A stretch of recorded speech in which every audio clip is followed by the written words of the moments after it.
Hello and welcome to the round so far for round 11, brought to you by Amy. I'm Xander McGuire. I'm joined by All-Australian star Kate McCarthy. And we'll start with the game that's just unfolded at Marvel Stadium. Well, if you're a North Melbourne fan, you went into that final term with so much hope in your heart that you could get the job done over the Pies. But this was a game of two halves. There was the first three quarters, and then the Pies just turned it on in the last. Yeah, well, the overall picture from that second half was 12 goals to 3 Collingwood's way, but then the fourth quarter alone, which we're seeing now, 8 goals to 1 in Collingwood's favour. They changed up their ball movement, moved it a little bit more quickly in the second half, which really got their game going, and good to see Leggy Markov there celebrating that one. Craig McRae said post-game that his young child just started to walk this week, so that's the story behind the celebration. But it was an infectious celebration, and the way that Collingwood got on a roll was infectious as well to their team, and their ability to use the ball in a way that was far more productive in the second half was really the difference. For North Melbourne, are you disappointed that you fade away in the last quarter, or do you take a bit of pride that you kept up for the first three? I think they'd be happy with how they went up until midway through that third quarter. Essentially, some of the Collingwood's kicking did keep them in the game, not because of they missed chances they should have made, but they were inaccurate in front of goal in the first half and just couldn't keep going with Collingwood all the way through to the fourth quarter, which was the difference in the end. What a story Ned Long's becoming with how he's contributing to this side. Delisted by Hawthorn, picked up in the mid-season draft, and he was incredible tonight. Yeah, well, he really emerged in round 5 against Sydney, and that Craig McRae in the post-match press conference said he won't be playing the sub for the rest of the year, that's for sure, for quite some time, and he's just continued on with that form. He had 29 disposals, 14 tackles, which was a game high, 13 contested possessions, which was a team high, 15 score involvements, another game high, and then the most clearances as well for the Magpies. So he was everywhere, and his ability to be a big body in that midfield as well, to help protect some of the smaller players, the Nick Dacos types, to go to a tagger, to try and sort of make it a 2-on-1, has been really impressive. And I've loved the emergence of Ned Long this season for Collingwood. He's just been a little bit of a point of difference for them in that midfield. And he said post-game, they spoke about Nick Dacos' 38 disposals. They were saying, you're stealing votes off him. He was very much, give Nick the votes, make sure he gets as close as he can to the Brownlow. Now, a big loss in terms of injury for the Pies tonight. Braden Maynard subbed out in the opening minutes of the game. As you can see here, he just twings the foot there and comes straight off the ground. So he's had plantar fasciitis issues all through the pre-season and through the season as well. He missed the game over in Freo, and that's sort of a recurrence of that issue. It's actually an escalation of that issue. So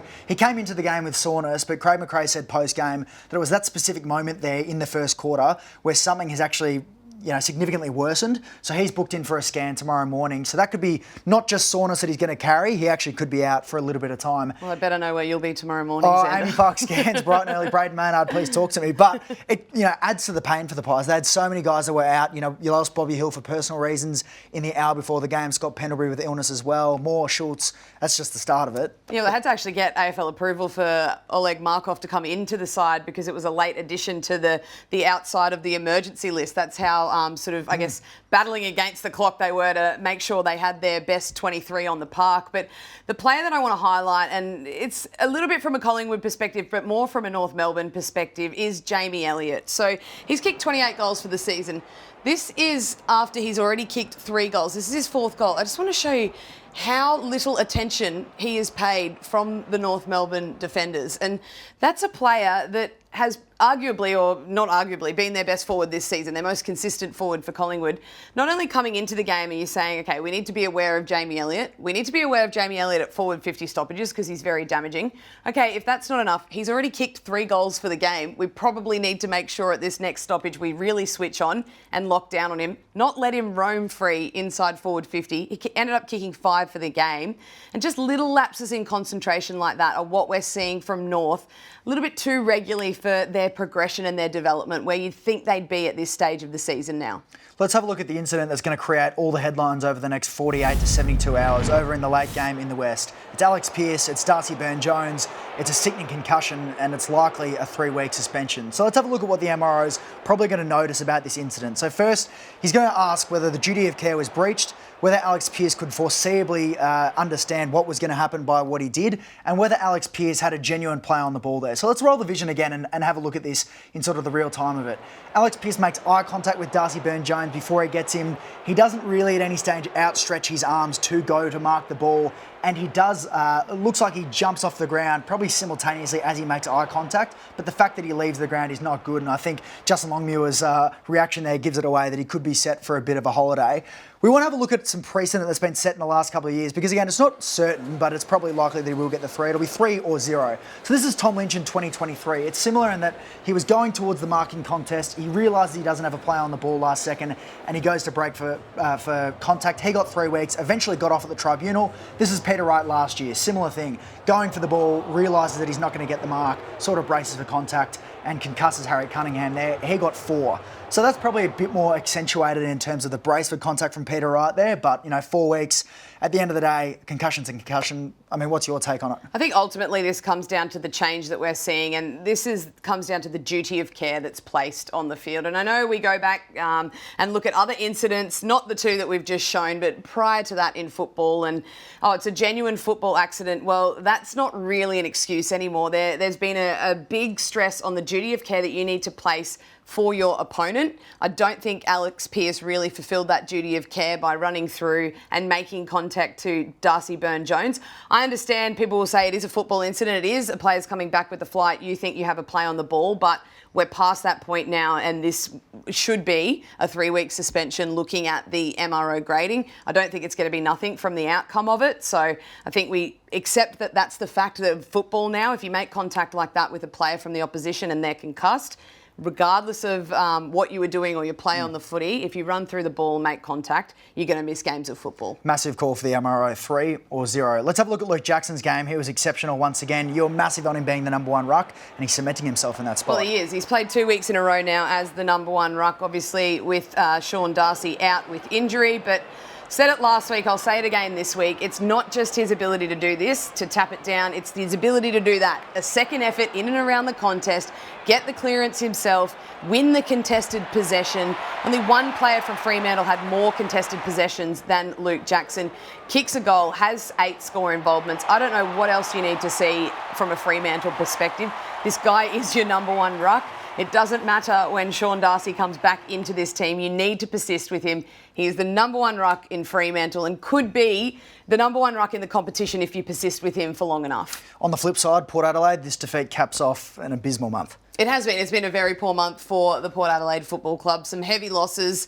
They've lost 4 on the trot now, and it's a bit of a position of where to for Port Adelaide. They've said early in the year that they're going with this succession plan, and for me, it just feels like the next 10 weeks, 12 weeks of the season are a little bit of a waste of time, really, with Ken Inkley. They're really pushing it to make finals now.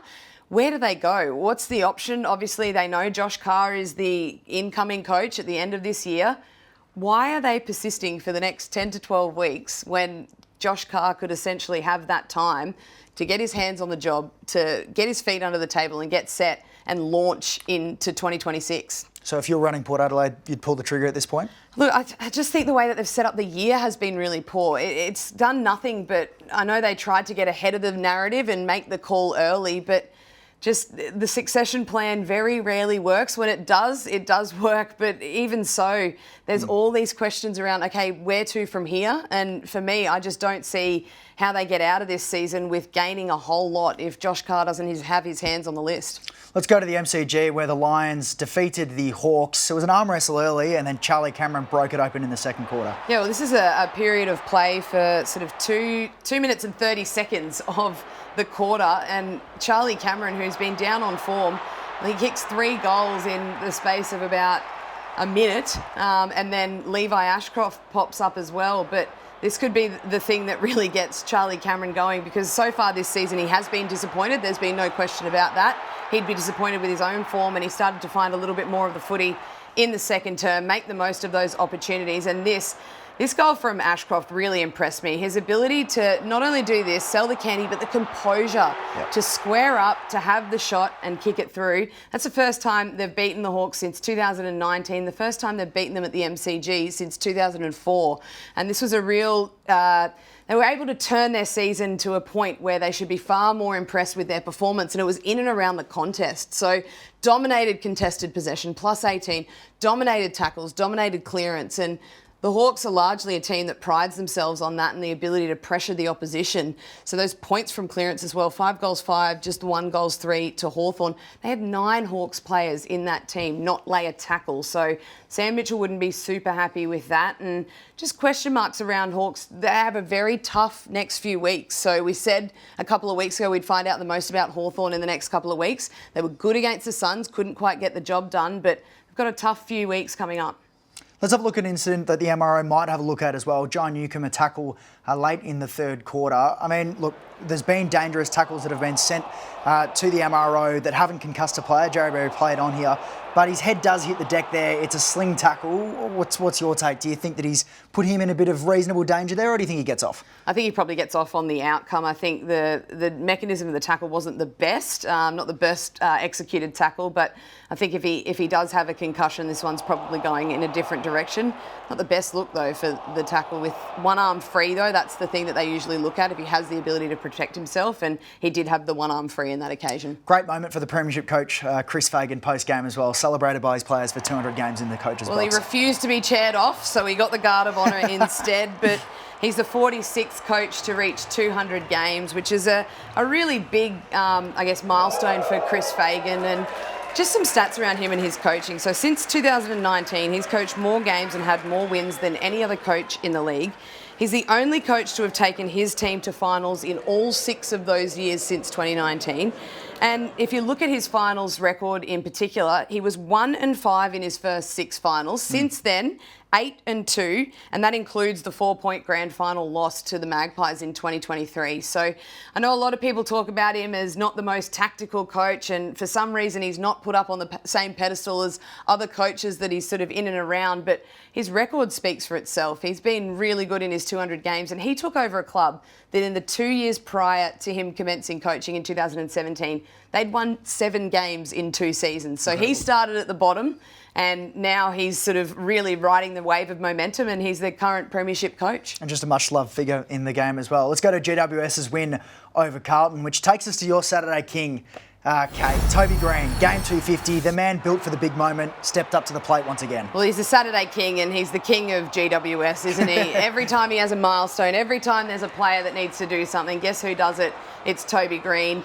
He was everywhere. It was a pretty scrappy contest at times, and he made the most of all of his opportunities. 28 disposals. His 13 score involvements is his equal 3rd best in those 250 games as well, and 3 goals to go with it. I was really impressed with his ability to work through the midfield, to hit the scoreboard as well, and he's just so crafty around goal. He's explosive out of the contest, and yeah, he is the best GWS player I think we've seen in the club's history, and I don't think many would argue that. He's been a real pillar for that club up there, and he's one of the best players in the game when he is up and running. I've been super impressed by his 250 games. Bit of a shift for Lachie Whitfield, which you noticed and really liked. Yeah, I did like. So they're a little bit down on injuries at the moment. So no Callahan, no Cornelio, no Kelly. So they've had to find someone to go through that midfield. So just want to highlight, he started forward in most centre bounces and then played this role where he just roamed between the arcs. So he was that connection piece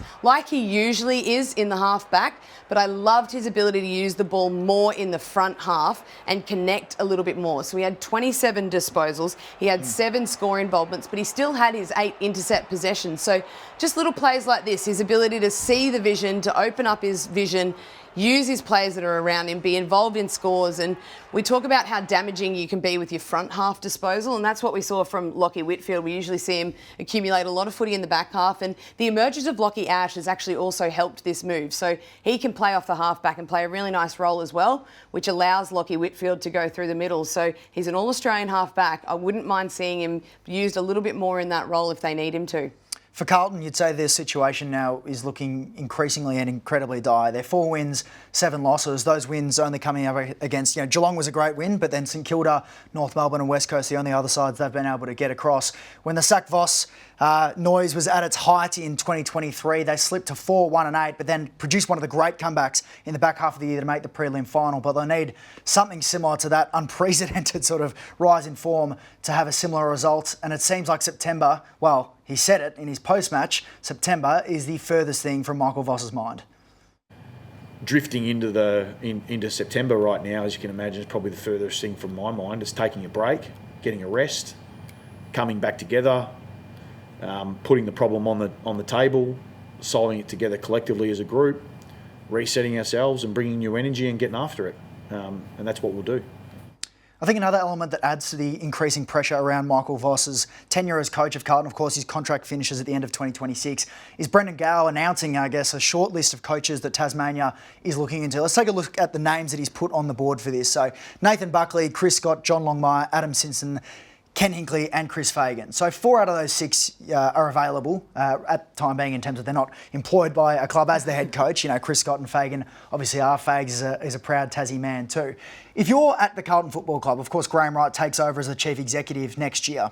Do you look at this and go, you know, we can get ahead of the curve here, we can have a free, first go at these incredible coaches that are on the sidelines? Or do you go, Michael Voss is our man, we back him in, he's taken us to a prelim, we're doubling down on him? Yeah, I think the thing that's going to start to emerge, and this is not only in the coaching conversation, it's going to be in the playing conversation as well, the Tassie Devil effect and their ability to come into the competition. You need to make sure your players are locked down. You need to make sure the coaches that you have or that you want to have at the helm are locked in and contracted, because it's not just Carlton that are going to have this situation. There's going to be other clubs throughout their progression in the next few years that start to consider, well, if we don't lock our coach in, that could be who they sort of headhunt and get across. But the thing that concerns me most about what Michael Voss said in his post-match presser is we need to work out what's going wrong. For me, it's pretty clear what's been going wrong at Carlton the last couple of years. It's their connection inside forward 50. It's their ability to use the ball in a way that helps their forwards, and for their forwards to move in a way that helps their mids to deliver the ball. So they had 58 inside 50s for 8 marks. On the other hand, GWS had 47 inside 50s for 14 marks inside 50. And that's just a very small sample size of the afternoon. We could go back 18 months and look at the way that they use the ball inside forward 50. When they clean that up, they play well. When they use an extra handball, when they kick it to their forwards that are moving on a lead or pushing off their opponents, that's the piece of the puzzle that is missing.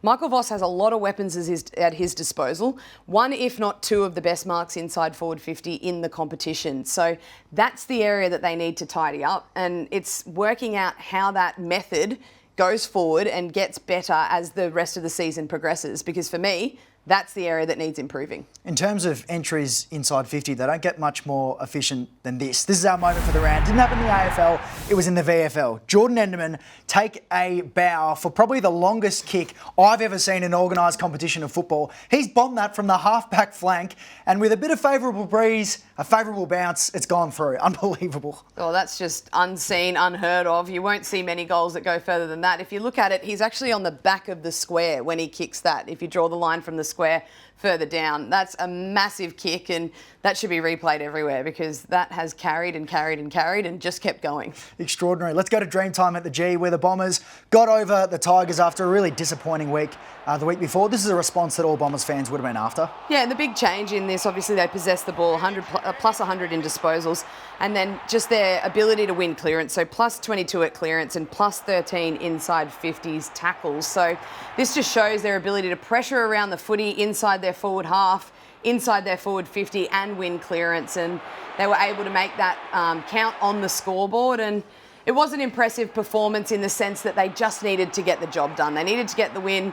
The Tigers, who are coming up to be a pretty gritty opponent for anyone to face, went with them for probably about 3/4 of the game, and then Essendon were able to really assert their ascendancy on the game and on their opponent and get the job done in the end. And how about Angus Clark, the debutant for the Bombers, the South Australian dairy farmer who rose to the occasion? Well, I love nothing more than a debutant kicking a goal, but when a debutant goes on, has 16 disposals, 8 score involvements and 3 goals, that is a very good performance for a guy in his first game. And considering the issues, or not the issues, but the injuries, which we'll get to, but they've had in their forward line, to find a guy that can come in, give you a return like 3 goals, that's nothing but impressive, really, in a mid-season pickup that they've been able to put forward, get working and kick 3, and it just is, he was so infectious in the game. You saw some of the response during the week from the families that when they announced the debutant, it was nice scenes, and we always love Gatorade showers and celebrations for a player's first goal and first win. Now, it came at a cost for both sides that game. Let's start with Richmond. Sam Lawler is the big headline out of that. Out with a hamstring injury. He suffered a hamstring injury, significant one in his draft year, which kept him out for 8 to 10 weeks. So we're hoping not a recurrence of that. And then Thompson Dow also subbed out with a knee knock. Zach Reid, breaks your heart for a guy that's had so many soft tissue injuries. He was kept out for almost a year on the sidelines with 3 consecutive left hammies. He's done his right one just there on Friday night. And Kyle Langford spent 5 weeks on the sideline already with a hamstring issue. Has had so many soft tissue injuries. That's a quad. It's the same leg that he did the hammy in round 1 against Hawthorn, but you'd expect that he'd be on the sidelines for a significant amount of time. Scans are confirmed strains for both those Essendon guys now, but really not a great result, and just compounds, adds insult to injury for the Bombers. This is getting unprecedented in terms of key position stocks. Yeah, exactly right. The key position stocks that they've now lost, and Zach Reid, we're starting to see him put together a really tidy season and finally play back-to-back games, and another soft tissue for him. And the other one, Nick Cox, so the concussion, obviously the timeline around that is pretty cloudy considering the ongoing symptoms that he's having, but you've got to think that their opportunity to refill some of those key position stocks must be the mid-season draft, which is obviously coming up on Wednesday. You'd think they'd go after at least 1, if not 2, mid-season recruits to fill those key position stocks. With those injuries, you almost could end up with this incredible situation where the Bombers play on Thursday night, the draft on Wednesday night. Imagine a player with 1 day on an AFL list gets his first game. Well, it means the mid-season draft, if you're a Bombers fan or a footy fan in general, is a must-watch. And you can watch it on afl.com.au, chaired by Nat Edwards and then Riley Beveridge and Cal Toomey. So that'll be a fantastic night of viewing. Let's have a look at our Amy Clangers for the round. We've had a couple of comedic moments, haven't we? Yeah, we have. Well, have a look at the attempted Specky here. No regard for his own personal safety, let alone the duty of care that we've just been talking about for the other patrons, but doesn't quite take the grab. But this one, if you're looking at this thinking, how is this a clanger? They're usually light-hearted, funny moments. It's not funny if you're a Bulldogs fan.